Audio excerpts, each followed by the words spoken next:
வணக்கம் மகர ராசி நண்பர்களே, உங்களுக்கு இந்த ஆங்கில புத்தாண்டு தடைகளை தகர்த்து வெற்றிகளை தரும் முன்னேற்றமான காலகட்டமாக அமைகிறது. வெற்றிஸ்தானமான 3ஆம் இடத்தில் ராசி அதிபதி சஞ்சாரம் செய்வதும், வருடத்தின் பிற்பகுதியில் சப்தம ஸ்தானத்திற்கு குரு பெயர்ச்சி அடைவதும் நன்மைகள் பலவற்றை தரக்கூடிய ஒரு அமைப்பாகும். கிடைத்த நல்ல வாய்ப்புகளை பயன்படுத்தி கொள்ளுங்கள். அரசியல் மற்றும் பொது வாழ்வில் உள்ளவர்களுக்கு செல்வாக்கு உயரும் காலகட்டம் இது. மௌனம் கலைத்து உங்கள் கருத்துக்களை தெளிவாக தெரிவிக்க வேண்டும். ஒரு சிலருக்கு புதிய பொறுப்புகள் மற்றும் பதவிகள் கிடைக்கும். வருடத்தின் மத்தியில் நடக்கும் குரு பெயர்ச்சி உங்களுக்கு நல்ல எதிர்காலத்தை உருவாக்கி தர இருக்கிறது. விட்டதை பிடிக்கும் காலகட்டம் இது.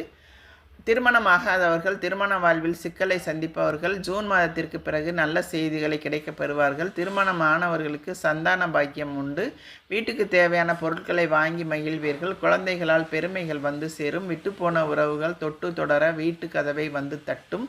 சகோதரர்கள் மற்றும் உறவினர்களிடம் ஏற்பட்ட கருத்து வேறுபாடுகள் நீங்கும். மகர ராசியினருக்கு இந்த ஆண்டு பொருளாதார சிக்கல்கள் விலகும். வாழ்க்கை துணை மற்றும் அவரது குடும்பத்தினர் மூலம் பொருளாதார முன்னேற்றம் உண்டு.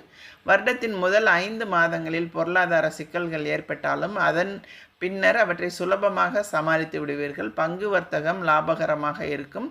தொழில் உத்தியோகம் போன்றவற்றை பார்க்கும்போது கட்டுமானம், ஓட்டல் மற்றும் மரம் ஆகிய தொழில் துறைகளில் நல்ல லாபம் உண்டு.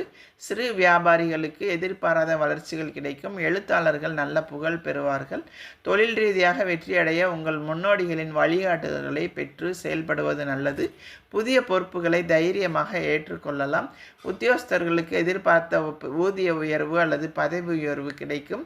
வேலை தேடுபவர்களுக்கு நல்ல இடத்தில் வேலை கிடைக்கும். பணியிடங்களில் சக ஊழியர்களிடம் சுமூகமாக பழகுவது அவசியம்.